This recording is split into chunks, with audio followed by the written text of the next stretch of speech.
గుంటూరు నగరపాలక సంస్థ కూటమి ఖాతాలో చేరనుంది. మేయర్ పీఠంపై ఎన్డీఏ అభ్యర్థి కూర్చునేందుకు రంగం సిద్ధమవుతోంది.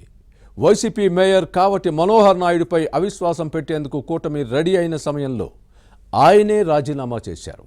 దాంతో ఇప్పుడు ఆ పని లేకుండానే కౌన్సిల్ను సమావేశపరిచి కొత్త మేయర్ను ఎన్నుకునేందుకు అవకాశం ఏర్పడింది. కూటమి మేయర్ అభ్యర్థిపై జరుగుతున్న చర్చ ఏంటి? డిప్యూటీ మేయర్ కోసం జనసేన పట్టుబడుతోందా? Was the story?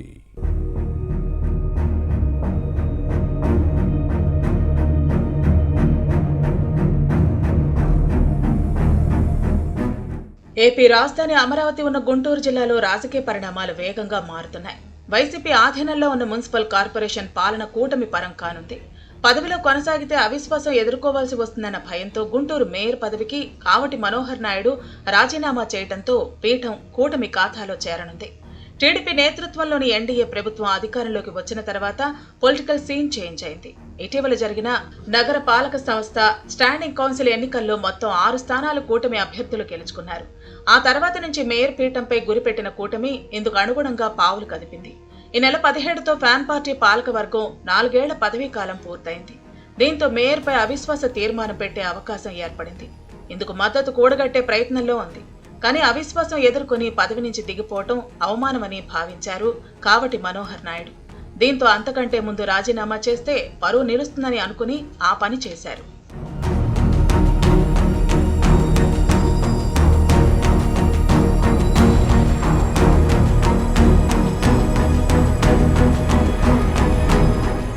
మేయర్ రాజీనామాతో తమకు కష్టం లేకుండా అధికార మార్పిడి జరుగుతుందన్న ఆశాభావంతో ఉన్నారు కూటమి నేతలు. గుంటూరు నగరపాలక సంస్థలో మొత్తం 57 మంది కార్పొరేటర్లు ఉన్నారు.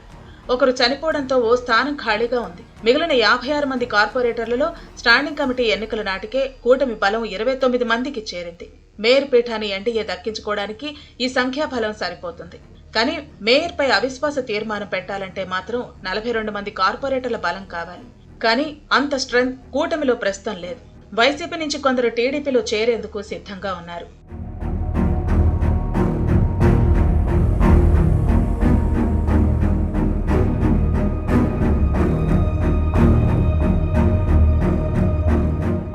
అయితే అంతమంది కార్పొరేటర్లను కూడగట్టి కూటమిలోకి తీసుకురావటం ఎలా అని తర్జనభర్జన పడుతున్న సమయంలోనే ప్రస్తుత మేయర్ కావటి మనోహర్ నాయుడు రాజీనామా చేయడంతో ఎన్డీఏకి ఊరట లభించింది. దీంతో అవిశ్వాస తీర్మానం అవసరం లేకుండా పోయింది.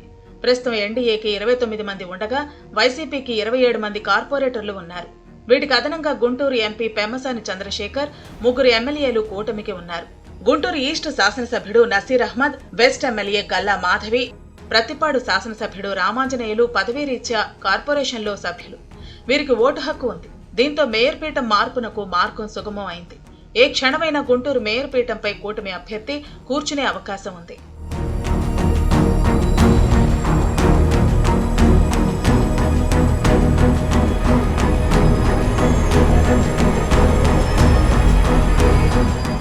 ఇక మేయర్ ఎవరన్న అంశంపై చర్చ సాగుతోంది. 2021 నగర పాలక సంస్థ ఎన్నికల్లో టీడీపీ టికెట్పై 9 మంది గెలిచారు. ఆ తర్వాత ఓ డివిజన్కు జరిగిన ఉప ఎన్నికలో అది తెలుగుదేశం సొంతమైంది. కోవిలమూడి రవీంద్ర తెలుగుదేశం ఫ్లోర్ లీడర్గా పనిచేయడంతో ఈయనే మేయర్ అయ్యే అవకాశం ఉంది. జనసేనకు 2 కార్పొరేటర్లు ఉన్నారు. ఒక డిప్యూటీ మేయర్ పదవిని జేఎస్పీ కోరుతోంది. వైసీపీ నుంచి టీడీపీలో చేరిన కార్పొరేటర్లలో సజీల డిప్యూటీ మేయర్గా ఉన్నారు. ఈమెను అదే పదవిలో కొనసాగించే అవకాశం ఉంది. ఈ నెల 20న జరిగే నగరపాలక సంస్థ కౌన్సిల్ భేటీలో మేయర్ రాజీనామాను ఆమోదించి రాష్ట్ర ఎన్నికల సంఘానికి పంపుతారు. ఆ తర్వాత మేయర్ ఎన్నికకు ఈసీ నోటిఫికేషన్ ఇస్తుంది. మొత్తానికి గుంటూరు నగరపాలక సంస్థ కూటమి ఖాతాలో చేరనుంది.